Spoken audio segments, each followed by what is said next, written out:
Kerusakan terhadap 3 fasilitas nuklir Iran masih misterius dan menjadi perdebatan antara Presiden Amerika Serikat Donald Trump dengan intelijen Amerika Serikat. Pihak Pentagon mengakui jika Teheran pintar menyembunyikan fasilitas militernya. Pernyataan ini disampaikan oleh Menteri Pertahanan Amerika Serikat, Hegseth, pada Rabu 25 Juni 2025. Trump kini mengakui bahwa ia mulai meragukan seberapa besar kerusakan yang ditimbulkan oleh serangan udara Amerika Serikat terhadap situs nuklir Iran. Pengakuan itu muncul hanya beberapa hari setelah Trump sebelumnya menyatakan bahwa serangan tersebut merupakan keberhasilan luar biasa, bahkan bisa melumpuhkan kemampuan nuklir Iran selama bertahun-tahun. Hegseth sendiri mengungkapkan bahwa sejauh ini belum ada bukti pasti mengenai skala kerusakan yang dihasilkan. Dimungkinkan kerusakan yang ditimbulkan tak sebesar yang diharapkan. Pasalnya, Iran dinilai cukup canggih dalam menyembunyikan fasilitasnya.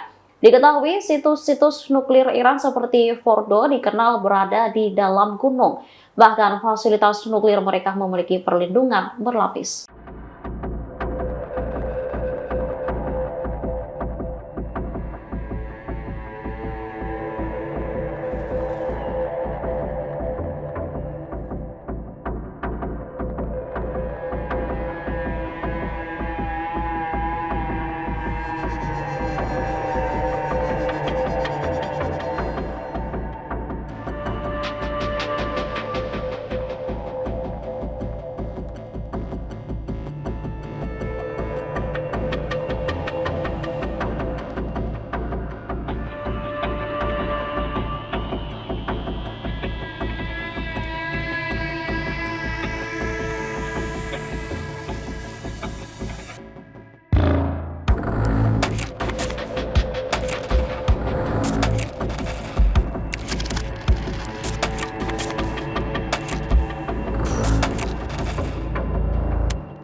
Download Tribun X sekarang, menghadirkan lokal menjadi Indonesia.